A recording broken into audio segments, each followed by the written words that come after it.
Dear students, നമ്മളിന്ന് പഠിക്കാൻ പോകുന്ന ചാപ്റ്ററിൻ്റെ പേരെന്ന് പറയുന്നത് blanket of earth. Blanket.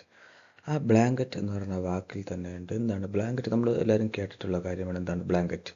Blanket എന്ന് പറയുന്നത് നമ്മളെ എന്തിൽ നിന്നോ രക്ഷിക്കുന്ന, അല്ലെങ്കിൽ എന്താണ് ഒരു ക്ലൈമറ്റിൽ നിന്നോ, അല്ലെങ്കിൽ എന്താണ് എന്തിൽ നിന്നും നമ്മളെ രക്ഷിക്കുന്ന ഒരു പുതപ്പല്ലേ?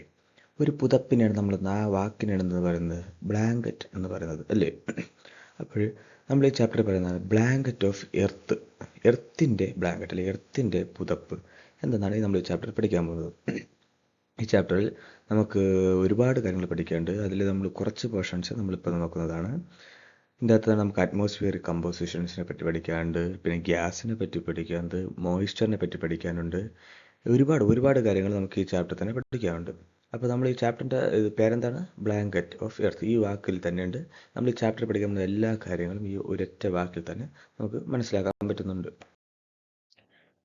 നമുക്ക് ഈ ചാപ്റ്ററിൽ ആദ്യം പഠിക്കുക, നമ്മൾ ആദ്യം ഈ ബ്ലാങ്കറ്റ് ഓഫ് എർത്ത്, അല്ലെങ്കിൽ ബ്ലാങ്കറ്റ് എന്ന് വിചാരിക്കുമ്പോൾ നമ്മൾ ആദ്യം വിചാരിക്കുന്നത് എന്തായിരിക്കും? എർത്തിൻ്റെ ബ്ലാങ്കറ്റ്, എല്ലാവരും വിചാരിക്കും ഓസോൺ. ഓസോൺ എന്നാണ് നമ്മൾ ആദ്യം വിചാരിക്കുന്നത്. പക്ഷേ നമ്മൾ ഈ ചാപ്റ്ററിൽ ഓസോണിനെ പറ്റി പഠിക്കാനുണ്ട്. പക്ഷേ നമുക്ക് ഓസോണിനേക്കാൾ മുൻഗണന, അല്ലെങ്കിൽ ഓസോണിനേക്കാൾ നമുക്ക് ഫസ്റ്റ് ഓഫ് ഓൾ ആയിട്ട് പഠിക്കാനുള്ളത് വേറൊരു ബ്ലാങ്കറ്റിനെ പറ്റിയാണ്.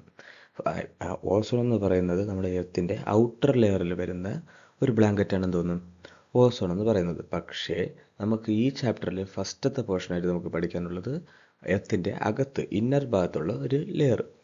നിങ്ങൾ തന്നെ ഒന്ന് ആലോചിച്ച് നോക്കിയാണ്, നമ്മുടെ ഭൂമിയുടെ അകത്ത് ഒരു ഇന്നർ ലെയർ, അല്ലെങ്കിൽ എന്താണ് ഒരു ബ്ലാങ്കറ്റ് ഉണ്ട്. അതെന്തായിരിക്കും? ആർക്കെങ്കിലും പറയാൻ പറ്റുമോ? എന്താണ്? അറ്റ്മോസ്ഫിയർ. എന്താണ്? അറ്റ്മോസ്ഫിയർ. അപ്പോൾ നമ്മൾ ഈ ചാപ്റ്ററിൽ മൊത്തം പഠിക്കാൻ പോകുന്നത് അറ്റ്മോസ്ഫിയറിനെ പറ്റിയാണ്. അതിന് മുന്നേ തന്നെ നമുക്ക് വേറൊരു കാര്യം നോക്കാം. പ്ലാന്റ്സ് എല്ലാവരും കേട്ടിട്ടില്ലേ? പ്ലാന്റ്സ് എന്ന് പറഞ്ഞാൽ എന്താണ്? ചെടികൾ, മരങ്ങൾ, വൃക്ഷങ്ങൾ, അങ്ങനത്തെ ഒരുപാട് കാര്യങ്ങൾ ഈ പ്ലാന്റ്സ് എന്ന് പറഞ്ഞാൽ നമുക്ക് ഇത് പറയാം. നോക്കൂ, plants are significant in regulating the amount of gases in the atmosphere. എന്ന് വെച്ചാൽ എന്താണ്? നമ്മുടെ അറ്റ്മോസ്ഫിയറിൽ ഗ്യാസസ് പ്രൊഡ്യൂസ് ചെയ്യാൻ വേണ്ടി ഏറ്റവും കൂടുതൽ ഇമ്പോർട്ടൻ്റ് ആയിട്ടുള്ള ഒരു റോൾ വഹിക്കുന്ന ഒരു വസ്തുവാണ്, അല്ലെങ്കിൽ ഒരു സംഭവമാണെന്ന് തോന്നുന്നത് പ്ലാന്റ്സ്, അല്ലെങ്കിൽ ട്രീസ് എന്നറിയപ്പെടുന്നത്. നമുക്കെല്ലാവർക്കും അറിയാം, നമ്മൾ ശ്വസിക്കുന്നത് എന്താണ്ടാ? ഓക്സിജനും. നമ്മൾ റിലീസ് ചെയ്യുന്നത് എന്താണ്ടാ? Carbon dye ഓക്സൈഡും. ഈ ഓക്സിജൻ നമുക്ക് എവിടെ നിന്നാണ് കിട്ടുന്നത്? പ്ലാന്റ്സിൽ നിന്നും കിട്ടും. പിന്നെ എന്താണ്? നമ്മൾ അറ്റ്മോസ്ഫിയറിൽ നിന്നും കിട്ടും, ഇല്ലേ? അപ്പോൾ നമ്മൾ ഈ പ്ലാന്റ്സിൽ നിന്നും ട്രീസിൽ നിന്നും നമുക്ക് എന്ത് കിട്ടൂടാ? ഓക്സിജൻ കിട്ടും. അപ്പോൾ എന്താണ്? പ്ലാന്റ്സ് എന്ത് റെഗുലേറ്റ് ചെയ്യും? ഗ്യാസസ് റെഗുലേറ്റ് ചെയ്യും. നമുക്ക് അതിൽ മനസ്സിലാവും. It is through the process of photosynthesis that the plants gather energy for their growth. In this process, plants intake carbon dioxide and give oxygen out. നിങ്ങൾ മുൻപത്തെ ക്ലാസ്സിലൊക്കെ എന്താണ് ഈ ഫോട്ടോസിന്തസിനെ പറ്റി കേട്ടിട്ടില്ലേ? ഫോട്ടോസിന്തസിസ് നമ്മൾ ബയോളജി ക്ലാസ്സസിലായാലും അല്ലെങ്കിൽ എന്താണ് സയൻസ് പരമായിട്ടുള്ള ക്ലാസ്സസിലായാലും നമ്മൾ ഒരുപാട് കേട്ടിട്ടുള്ള കാര്യമാണ് എന്ത്? ഫോട്ടോസിന്തസിസ്. ഈ ഫോട്ടോസിന്തസിസ് എന്ന് പറയുന്ന പ്രക്രിയ എന്താണ്ടാ? അതാണ് പ്ലാന്റ്സിൽ നിന്നും. പ്ലാന്റ്സ് ആണെങ്കിൽ എന്ത് ചെയ്യും? സൺലൈറ്റിൻ്റെയും വാട്ടറിൻ്റെയും കുറച്ച് ഗ്യാസസിൻ്റെ ഹെൽപ്പ് ഉപയോഗിച്ച് എനർജി ഗ്യാദർ ചെയ്യുകയും, അല്ലെങ്കിൽ എന്താണ് അത് അവർ ഫുഡിന് വേണ്ടിയും അല്ലെങ്കിൽ മറ്റ് ആവശ്യങ്ങൾക്ക് വേണ്ടി, അവരുടെ ഗ്രോത്തിന് വേണ്ടിയുള്ള കാര്യത്തിന് വേണ്ടി ഈ സൺലൈറ്റിൽ നിന്നും ഗ്യാസിൽ നിന്നും മോയ്സ്ചർ വാട്ടറിൽ നിന്നൊക്കെ ഗ്യാദർ ചെയ്യുന്നതിനാണ്. ആ ഒരു പ്രോസസ്സിനാണ് എന്ത് പറയുന്നത്? ഫോട്ടോസിന്തസിസ് എന്ന് പറയുന്നത്. നമ്മൾ ഈ കാര്യം ഇപ്പോൾ ഇവിടെ പറയാൻ കാരണം എന്താണ്? നമ്മുടെ അറ്റ്മോസ്ഫിയറിൽ ഒഴിച്ചുകൂടാൻ പറ്റാത്ത ഒരു മെയിൻ ആൻഡ് ഇമ്പോർട്ടൻ്റ് ആയിട്ടുള്ള കാര്യമാണത് പ്ലാന്റ്സ്, അല്ലെങ്കിൽ എന്താണ്? പ്ലാന്റ്സ് അല്ലെങ്കിൽ ട്രീസ് എന്നറിയപ്പെടുന്നത്. പ്ലാന്റ്സ് എന്ത് ചെയ്യൂടാ? നമ്മളെ അറ്റ്മോസ്ഫിയറിലുള്ള ഗ്യാസിൻ്റെ അളവ് കൂട്ടുകയും കുറയ്ക്കുകയും ചെയ്യും. പിന്നെ നമുക്ക് ആവശ്യമുള്ള ഗ്യാസ് ആയത് ഓക്സിജൻ എന്ത് ചെയ്യും? റെഗുലേറ്റ് ചെയ്യുകയും ചെയ്യും. ക്ലിയർ അല്ലേ? അപ്പോൾ പ്ലാന്റ്സിനെ പറ്റി നമുക്ക് ഒരുപാട് കൂടുതൽ പറഞ്ഞു തരേണ്ട ആവശ്യമില്ല, നമുക്ക് എല്ലാവർക്കും അറിയാമെന്നുള്ളതാണ്. നമ്മൾ പണ്ട് തൊട്ടേ കേൾക്കുന്ന കാര്യമാണിത്. പ്ലാന്റ്സ് എന്ന് പറഞ്ഞാൽ എന്താണ്ടാ? ചെടികളാണ്. അതെന്ത് ചെയ്യും? ഓക്സിജനും കാർബൺ ഡൈ ഓക്സൈഡും പ്രൊഡ്യൂസ് ചെയ്യും. അല്ലെങ്കിൽ എന്താണ്? അത് ഓക്സിജൻ ഒരുപാട് പ്രൊഡ്യൂസ് ചെയ്യുകയും കാർബൺ ഡൈ ഓക്സൈഡ്, നമ്മൾ പ്രൊഡ്യൂസ് ചെയ്യുന്ന കാർബൺ ഡൈ ഓക്സൈഡിനെ അത് ഇൻടേക്ക് ചെയ്യുകയും ചെയ്യും. പിന്നെ എന്താണ്ടാ? ഫോട്ടോസിന്തസിസ് എന്ന് പറയുന്ന ഒരു പ്രോസസ്സിന് വേണ്ടി അവർ ഈ സൺലൈറ്റ് ആയാലും ഗ്യാസസ് ആയാലും യൂസ് ചെയ്യാറുണ്ട്. ക്ലിയർ അല്ലേ? അടുത്താണ് നമ്മൾ ചാപ്റ്ററിൻ്റെ മെയിൻ ആൻഡ് ഇമ്പോർട്ടൻ്റ് ആയിട്ടുള്ള ഒരു ടോപ്പിക്കിലോട്ട് നമ്മൾ ചെന്ന് കയറുന്നത്. എന്ത്? Atmospheric composition. അറ്റ്മോസ്ഫിയറിനെ പറ്റി നമുക്ക് കൂടുതൽ പറഞ്ഞു തരേണ്ട ആവശ്യമില്ല. നമ്മുടെ ചുറ്റുപാടെല്ലാം കാണുന്നത് എന്താണ്? നമ്മൾ ചുറ്റുപാടിൽ കാണുന്നതാണ് അറ്റ്മോസ്ഫിയർ എന്ന് പറയുന്നത്. ഈ അറ്റ്മോസ്ഫിയറിൽ എന്ത് വിടാം? സ്കൈ വിടാം, പിന്നെ ലാൻഡ് വിടാം, പിന്നെ എൻവയോൺമെൻറ്റ് വിടാം, എല്ലാം വിടാം. ഈ അറ്റ്മോസ്ഫിയർ, നമ്മൾ ടോപ്പിക് എന്താണ്? അറ്റ്മോസ്ഫിയറിക് കമ്പോസിഷൻ എന്ന വാക്കിൻ്റെ അർത്ഥം എന്താടാ? ഘടന. അപ്പോൾ നമ്മൾ അറ്റ്മോസ്ഫിയറിൽ ഒരുപാട് ഘടനകളുണ്ട്, അല്ലെങ്കിൽ എന്താണ്? ഒരുപാട് പാർട്ടിക്കിൾസ് അല്ലെങ്കിൽ ഒരുപാട് സംഭവങ്ങൾ അടങ്ങിയിരിക്കുന്നുണ്ട്. ഈ ഘടനകളെല്ലാം കൂടെ ഒരുമിച്ച് ചേരുമ്പോഴാണ് എന്താവുന്നത്, അതൊരു അറ്റ്മോസ്ഫിയർ ആയിട്ട് മാറുന്നത്. ക്ലിയർ അല്ലേ? അതെന്തൊക്കെയാണെന്ന് നോക്കാം. First, gases, moisture and the dust particles are the major constituents of our atmosphere that the blanket of the earth. അതിൽ തന്നെ എന്താണ്, gases, moisture and dust particles, ഈ മൂന്ന് ഘടനകൾ അല്ലെങ്കിൽ ഈ മൂന്ന് കമ്പോണൻസ് ആണ് നമ്മുടെ അറ്റ്മോസ്ഫിയറിലെ മെയിൻ ആൻഡ് ഇമ്പോർട്ടൻ്റ് ആയ കമ്പോണൻസ് എന്നറിയപ്പെടുന്നത്. ക്ലിയർ അല്ലേ? ഏതൊക്കെയാടാ? ഗ്യാസസ്, മോയ്സ്ചർ എന്താ, നനവ് അല്ലെങ്കിൽ എന്താണ്, ഈർപ്പം അല്ലെങ്കിൽ വെള്ളം എന്ന് നമുക്ക് പറയാം. Gases, moisture and dust particles are the major components. നമ്മളെ അറ്റ്മോസ്ഫിയറിലെ മേജർ കമ്പോണൻസ് എന്നറിയപ്പെടുന്നതാണ് ഈ മൂന്നെണ്ണം. ഈ മൂന്നെണ്ണം കൂടി ഒരുമിച്ചാൽ, ഈ മൂന്നെണ്ണം കൂടി ഉണ്ടെങ്കിലേ നമ്മുടെ അറ്റ്മോസ്ഫിയർ എല്ലാം ഉള്ളൂ, അല്ലെങ്കിൽ നമ്മുടെ അറ്റ്മോസ്ഫിയർ ഇല്ല. ഈ അറ്റ്മോസ്ഫിയറിൽ ഉള്ള മൂന്ന് ഇമ്പോർട്ടൻ്റ് ആയിട്ടുള്ള കമ്പോണൻസ് ആണ്, കേട്ടല്ലോ, കമ്പോണൻസ് ആണ്. പിന്നെ the gravitational attraction of the earth that hold the atmosphere close to the earth. എന്ന് വെച്ചാൽ എന്താ, നമ്മുടെ ഭൂമിക്ക് ഗ്രാവിറ്റേഷണൽ ഫോഴ്സ് ഉണ്ട്, നമുക്ക് എല്ലാവർക്കും അറിയാം. ഈ ഗ്രാവിറ്റേഷണൽ ഫോഴ്സ് ആണ് നമ്മൾ എന്ത് ചെയ്യുന്നത്, നമ്മുടെ അറ്റ്മോസ്ഫിയറിനെ നമ്മൾ എർത്തിലോട്ട് ക്ലോസ് ആയിട്ട് വച്ചിരിക്കുന്നത്. ക്ലിയർ അല്ലേ? നമ്മളപ്പോൾ ഈ ചാപ്റ്ററിൽ മൊത്തത്തിൽ പഠിക്കാൻ പോകുന്ന അല്ലെങ്കിൽ ഇമ്പോർട്ടൻ്റ് ആയിട്ടുള്ള ഘടനയാണ് എന്തോന്ന്, അറ്റ്മോസ്ഫിയറിക് കമ്പോസിഷൻ എന്ന് പറയുന്നത്. ഈ അറ്റ്മോസ്ഫിയറിക് കമ്പോസിഷൻ എന്താണ്ട്, അറ്റ്മോസ്ഫിയറിൽ കാണപ്പെടുന്ന കമ്പോണൻസ് മെയിനായിട്ട് ഏതൊക്കെ ഉണ്ടാ, മൂന്ന് കമ്പോണൻസ് ഉണ്ട്. ഏതൊക്കെ? ഇത് gases, moisture and dust particles. അങ്ങനെ മൂന്ന് കമ്പോണൻസ് ആണ് നമ്മുടെ പഠിക്കാനുള്ളത് നമുക്ക്.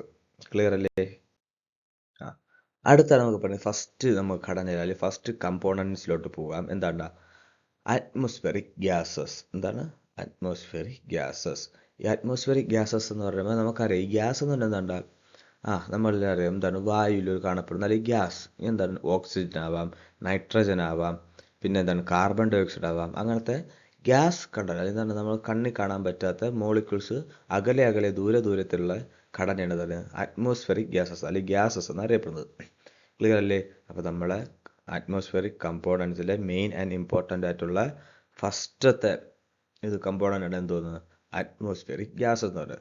നമ്മളെ അറ്റ്മോസ്ഫിയറിൽ ഏകദേശം 78.08 78.08% നൈട്രജനാണ് അടങ്ങിയിരിക്കുന്നത്. കേട്ടല്ലോ? അപ്പോൾ ഫസ്റ്റ് നമ്മൾ അറ്റ്മോസ്ഫിയറിൽ ഏറ്റവും കൂടുതൽ എത്ര ഉണ്ടാകും, നൈട്രജൻ ആണ്. നൈട്രജൻ ഏറ്റവും കൂടുതലുള്ള ഗ്യാസ് നമ്മളെ അറ്റ്മോസ്ഫിയറിൽ. പിന്നെ എന്താണ്ടാ, അടുത്ത് വരുന്നതാണ് ഇത് ഓക്സിജൻ. O2. നമ്മൾ O2 എന്ന് പറഞ്ഞാൽ എന്താണ്, സയൻറ്റിഫിക് നെയിമാണ് O2. അത് 20.95 അല്ലെങ്കിൽ 20.95 അല്ലെങ്കിൽ 95 എന്നാണ് നമ്മളെ അറ്റ്മോസ്ഫിയറിൽ ഓക്സിജൻ്റെ അളവുള്ളത്. ക്ലിയർ അല്ലേ? അപ്പോൾ നമ്മളത് ചിന്തിച്ച് നോക്കണം. നമ്മൾ അറ്റ്മോസ്ഫിയറിൽ ഒരു 100% എടുക്കുകയാണെങ്കിൽ അതിൽ 78.08 അല്ലെങ്കിൽ 78.08% ഏതാണുള്ളത്, നൈട്രജൻ ഗ്യാസ് ആണുള്ളത്. അപ്പോൾ അറ്റ്മോസ്ഫിയറിൽ ഏറ്റവും കൂടുതൽ ഗ്യാസ് ഏതാണ്ടാ, നൈട്രജൻ ഗ്യാസ് ആണ്. സെക്കൻഡ്ലി പറഞ്ഞത് നമുക്ക് ആവശ്യമുള്ള, നമ്മുടെ ഹ്യൂമൻസിന് ആവശ്യമുള്ള ഓക്സിജൻ, അത് 20.95 എന്താണ്, 20.95% എന്തുണ്ടടാ, ഓക്സിജൻ നമ്മുടെ അറ്റ്മോസ്ഫിയറിൽ ഉണ്ട്. അത് കഴിഞ്ഞാണ് ആർഗനും കാർബൺ ഡൈ ഓക്സൈഡും നിയോണും ഹീലിയവും അങ്ങനത്തെ ഒരുപാട് ഗ്യാസസ് വരുന്നത്. ക്ലിയർ അല്ലേ? നമ്മുടെ അറ്റ്മോസ്ഫിയറിൽ കാർബൺ ഡൈ ഓക്സൈഡിൻ്റെ അളവെന്ന് പറയുന്നത് 0.036 ആണ്. ക്ലിയർ അല്ലേ? പരീക്ഷയ്ക്ക് വരും, ഒൻവേഡിന് ചോദിക്കും, ശ്രദ്ധിച്ചു വേണം കേട്ടില്ല. അപ്പോൾ നമ്മുടെ അറ്റ്മോസ്ഫിയറിൽ മെയിൻ ആയിട്ടുള്ള ഗ്യാസ് ഏതാണ്ടാ, നൈട്രജൻ ആണ്. അതാണ് 78.08. സെക്കൻഡ്ലി ആണ് ഇത് വരുന്നത് ഓക്സിജൻ 20.95. ക്ലിയർ അല്ലേ? അപ്പോൾ ഇനി നമുക്ക് ഈ ഗ്യാസസ് എന്തിനു വേണ്ടിയാണ് നമ്മൾ അറ്റ്മോസ്ഫിയർ യൂസ് ചെയ്യുന്നത്, അല്ലെങ്കിൽ നമ്മളെ പ്ലാന്റ്സ് അല്ലെങ്കിൽ എന്താണ് നമ്മളെ ഹ്യൂമൻസ് ഈ അറ്റ്മോസ്ഫിയറിലെ ഗ്യാസസ് യൂസ് ചെയ്യുന്നുണ്ടോ? നമുക്കറിയാം യൂസ് ചെയ്യുന്നുണ്ട്, എന്നാൽ അത് എന്തൊക്കെയാണ് കാര്യങ്ങൾ നമുക്ക് നോക്കാം. അടുത്ത പോയിന്റാണ് എന്ത്, നമ്മളെ അല്ലെങ്കിൽ നമ്മളെ ഹ്യൂമൻ ബീങ്സ് അല്ലെങ്കിൽ അതർ ലിവിങ് ഓർഗാനിസംസ് എന്ത് ചെയ്യും, ഓക്സിജനെ എന്ത് ചെയ്യും, ഗ്യാദർ ചെയ്യുകയും അതെന്ത് ചെയ്യും, അതിൻ്റെ റെസ്പിറേഷൻ പ്രോസസ്സിന് വേണ്ടി യൂസ് ചെയ്യും. റെസ്പിറേഷൻ എന്ന് പറഞ്ഞ പ്രോസസ്സ് എന്താണ്, റെസ്പിറേഷൻ എന്ന് പറഞ്ഞാൽ എന്താണ്, നമ്മൾ ശ്വാസം അല്ലെങ്കിൽ ഇൻഹേൽ ചെയ്യുകയും അതിനെ എക്സേൽ ചെയ്യുകയും ആ ഒരു പ്രോസസ്സിനെയാണ് എന്ത് പറയുന്നത്, റെസ്പിറേഷൻ എന്ന് പറയുന്നത്. നമ്മളെ അല്ലെങ്കിൽ വേറെ നമ്മളെ ജീവജാലങ്ങൾ, അതൊക്കെ പട്ടി, പൂച്ച, അങ്ങനത്തെ ഒരുപാട് ജീവജാലങ്ങൾ, അവരെല്ലാം എന്ത് യൂസ് ചെയ്യുന്നുണ്ട്, ഓക്സിജൻ. നമ്മുടെ അറ്റ്മോസ്ഫിയറിൽ എത്ര ശതമാനം ഓക്സിജൻ ഉണ്ട്, 20.95% ഓക്സിജൻ ഉണ്ട്. ആ ഓക്സിജൻ എന്ത് ചെയ്യും, അത് ഗ്യാദർ ചെയ്യുകയും റെസ്പിറേഷൻ എന്ന് പറഞ്ഞ പ്രോസസ്സിന് വേണ്ടി അത് യൂസ് ചെയ്യുകയും ചെയ്യും. ക്ലിയർ ആയില്ലേ? എന്ന് വെച്ചാൽ എന്താണ്, ഇൻഹേൽ, ശ്വാസം എടുക്കുകയും ശ്വാസം വിടുകയും. നമ്മൾ ശ്വാസം ഇല്ലെങ്കിൽ നമുക്ക് എന്ത് ചെയ്യാൻ പറ്റില്ല, ജീവിച്ചു പോകാൻ പറ്റില്ല. അപ്പോൾ പ്ലാന്റ്സ് അല്ലെങ്കിൽ നമ്മളെ അറ്റ്മോസ്ഫിയർ നമുക്ക് ഇഷ്ടം പോലെ സ്ഥലത്തിൽ 20.95% ഓക്സിജൻ ഉള്ളത് നമുക്ക് ഗ്യാദർ ചെയ്യുകയും നമുക്ക് റെസ്പിറേഷൻ പ്രോസസ്സ് നടത്താൻ പറ്റുന്നുണ്ട്. അപ്പോൾ ഫസ്റ്റ് എന്താണ് നമ്മൾ പറഞ്ഞത്, കാർബൺ ഡൈ ഓക്സൈഡിനെ യൂസ് ചെയ്താണ് പ്ലാന്റ്സ് എന്ത് ചെയ്യുന്നത്, ഫുഡ് പ്രിപ്പയർ ചെയ്യുകയോ അല്ലെങ്കിൽ എന്താണ് ഫോട്ടോസിന്തസിസ് നടത്തുക ചെയ്യുന്നത്. സെക്കൻഡ്ലി എന്താണ്ട, മാൻ ആൻഡ് അതർ ഓർഗൻസ്, നമ്മൾ മനുഷ്യന്മാർ അല്ലെങ്കിൽ വേറെ ജീവജാലങ്ങൾ ഓക്സിജൻ എന്ന് പറയുന്ന ഗ്യാസിനെ യൂസ് ചെയ്താണ് നമ്മൾ റെസ്പിറേഷൻ പ്രോസസ്സ് നടത്തുന്നത്. മൂന്നാമത്തെ പോയിന്റ് എന്താണ്, പ്ലാൻ യൂസ് നൈട്രജൻ. നമ്മൾ അറ്റ്മോസ്ഫിയറിലെ ഏറ്റവും കൂടുതലുള്ള ഗ്യാസാണ് ഏതാ, നൈട്രജൻ എന്നറിയപ്പെടുന്നത്. ആ നൈട്രജനെ നമ്മൾ പ്ലാന്റ്സ് എന്തിനു യൂസ് ചെയ്യും, nitrogen fixation for their growth. അതിൻ്റെ ഗ്രോത്തിന് വേണ്ടി ഇമ്പോർട്ടൻ്റ് ആയിട്ടുള്ള ഒരു പ്രോസസ്സാണ് നൈട്രജൻ ഫിക്സേഷൻ. ആ നൈട്രജൻ ഫിക്സേഷന് വേണ്ടി യൂസ് ചെയ്യും. ക്ലിയർ ആയില്ലേ? 70% ആ നൈട്രജനെയാണ് പ്ലാന്റ്സ് യൂസ് ചെയ്ത് നൈട്രജൻ ഫിക്സേഷൻ നടത്തുന്നത്. നമ്മളിപ്പം നമ്മൾ അറ്റ്മോസ്ഫിയറിൽ മൊത്തം 3 കമ്പോണൻ്റുള്ള കാര്യം പറഞ്ഞു ഇല്ലേ? അതിൽ ഫസ്റ്റ് കമ്പോണൻ്റിൻ്റെ കാര്യം ഏത്, ഗ്യാസിൻ്റെ കാര്യം നമ്മൾ പറഞ്ഞു. പ്ലാന്റ്സ് എന്ത് ചെയ്യുന്നു, കാർബൺ ഡൈ ഓക്സൈഡിനെ യൂസ് ചെയ്ത് എന്ത് ചെയ്യുന്നു, ഫോട്ടോസിന്തസിസ് എന്ന് പറഞ്ഞ പ്രോസസ്സ് നടത്തുന്നു. ഓക്സിജൻ എന്ന് പറഞ്ഞ ഗ്യാസിനെ അല്ലെങ്കിൽ അതർ ലിവിങ് ഓർഗാനിസംസ് എന്ത് ചെയ്യുന്നു, റെസ്പിറേഷൻ പ്രോസസ്സിന് വേണ്ടി യൂസ് ചെയ്യുന്നു. പിന്നെന്താണ്ട, നൈട്രജൻ ഫിക്സേഷന് വേണ്ടി പ്ലാന്റ്സ് നൈട്രജൻ ഗ്യാസ് യൂസ് ചെയ്യുന്നു. ക്ലിയർ ആയില്ലേ? അടുത്ത് നമ്മളെ മെയിൻ ആൻഡ് ഇമ്പോർട്ടൻ്റ് ആയിട്ടുള്ള കമ്പോണൻ്റ് ആണ് ഏതൊരാ, വാട്ടർ ഇൻ അറ്റ്മോസ്ഫിയർ. അല്ലെന്താണ്ട, നമ്മുടെ മോയ്സ്ചർ എന്ന് പറയുമ്പോൾ ഈർപ്പം, നനവ്. നമുക്ക് എല്ലാവർക്കും അറിയാം വാട്ടർ എന്ന് പറയുന്നത് എന്താണ്, വളരെ ഇമ്പോർട്ടൻ്റ് ആയിട്ടുള്ള ഒരു ഘടകമാണ്. കാരണം നമ്മുടെ അറ്റ്മോസ്ഫിയറിൽ നമ്മുടെ എർത്തിനെ തന്നെ അറിയപ്പെടുന്നത് ഒരു വാട്ടർ പ്ലാനറ്റ് എന്നാണ്. അല്ലെങ്കിൽ ഒരുപാട് വാട്ടർ സോഴ്സസ് അല്ലെങ്കിൽ ഒരുപാട് വാട്ടർ ബോഡീസ് ഉള്ള ഒരു പ്ലാനറ്റാണ് നമ്മുടെ എർത്ത്. ക്ലിയർ അല്ലേ? അപ്പോൾ സ്വാഭാവികമായിട്ടും നമ്മൾ അറ്റ്മോസ്ഫിയറിൽ എന്തുണ്ടാവുക, വാട്ടറിൻ്റെ അംശം ഉണ്ടാവും. എങ്ങനെയാണെന്ന് പറഞ്ഞുതരാം. First of all, water molecules are the major constituent in the lower parts of our atmosphere. നമ്മുടെ അറ്റ്മോസ്ഫിയറിലെ ലോവർ പാർട്ട്, അടിത്തട്ടിൽ കാണപ്പെടുന്ന മെയിൻ ആൻഡ് ഇമ്പോർട്ടൻ്റ് ആയിട്ടുള്ള കമ്പോണൻറ്റ് അല്ലെങ്കിൽ ഒരു ഘടനയാണ് എന്തെന്ന്, വാട്ടർ എന്നറിയപ്പെടുന്നത്. As we know, water reaches the atmosphere through evaporation and causes cloud formation and rain.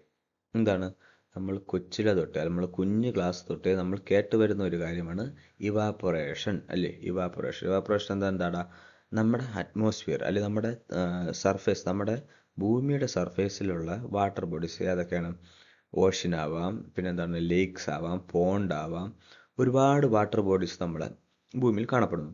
ഈ ഭൂമി കാണപ്പെടുന്ന വാട്ടർ ബോഡീസിൽ നിന്ന് ചൂടടിക്കുകയും അല്ലെങ്കിൽ എന്താണ് ഒരു ഹീറ്റ്, നമ്മുടെ സൺലൈറ്റിനെ ചൂടടിക്കുകയും ഹീറ്റ് അടിക്കുന്ന കൂട്ടത്തിൽ തന്നെ എന്ത് ചെയ്യും, ഈ വെള്ളം നീരാവിയായിട്ട് എവിടെ ചെല്ലും, അറ്റ്മോസ്ഫിയർ അല്ലെങ്കിൽ നമ്മുടെ ലോവർ പാർട്ട് ഓഫ് അറ്റ്മോസ്ഫിയർ പോവുകയും അവിടെ എന്ത് ചെയ്യും, മേഘങ്ങൾ രൂപാന്തരപ്പെടുകയും അവിടെ മഴ പെയ്യുകയും ചെയ്യുന്നു.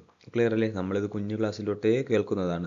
വാട്ടർ, നമ്മളെ ഭൂമിയിലുള്ള വാട്ടർ നീരാവിയായിട്ട് ആകാശത്ത് ചെല്ലുന്നു, മേഘമായി മാറുകയും അവിടെ നിന്ന് മഴ പെയ്യുകയും ചെയ്യുന്നു. ഇതെല്ലാം നമുക്കറിയാം. അടുത്ത് നമുക്ക് ഇതിൽ പഠിക്കാനുള്ള കാര്യം തന്നെ factors influencing the amount of water in the atmosphere.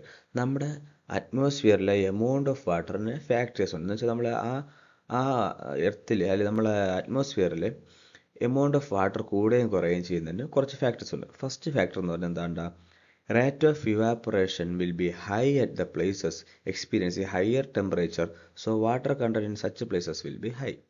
എന്താണ്, നമുക്കറിയാം ചൂട്, നമ്മൾ ഒരു എക്സാമ്പിൾ ആയിട്ട് എടുത്ത് ഒരു ഗ്യാസ് സ്റ്റവ് എടുക്കുന്നു. ഈ ഗ്യാസ് സ്റ്റൗവിൽ വെള്ളം തിളപ്പിക്കാൻ, നമുക്ക് എല്ലാവർക്കും അറിയാം വെള്ളം തിളപ്പിക്കാൻ വെക്കുന്നു. ആദ്യം എന്താണ്, വെള്ളത്തിൽ നീരാവിന്ന് വലിയ തണുത്ത വെള്ളമായിട്ട് അങ്ങിരിക്കും.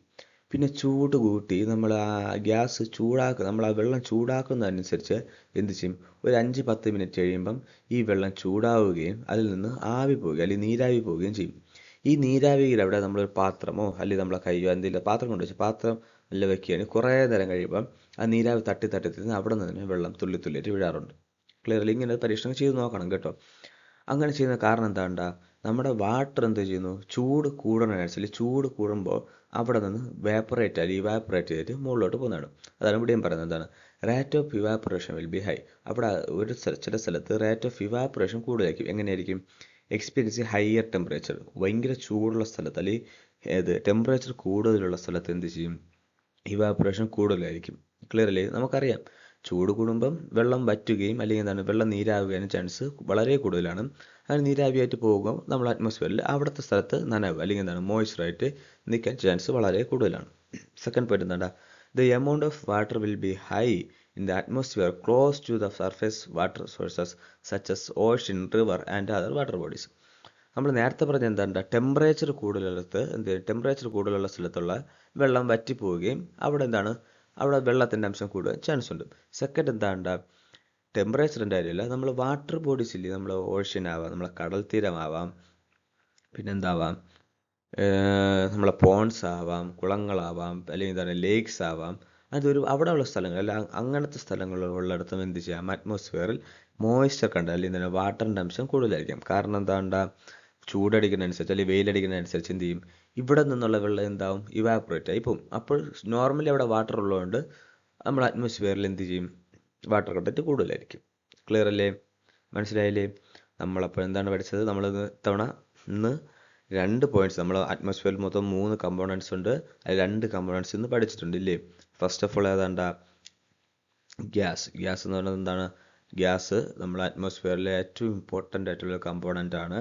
നൈട്രജനാണ് ഏറ്റവും കൂടുതലുള്ളത്, 70 പോയിന്റ് എത്രയോ ശതമാനത്തോളം നൈട്രജൻ ഉണ്ട്.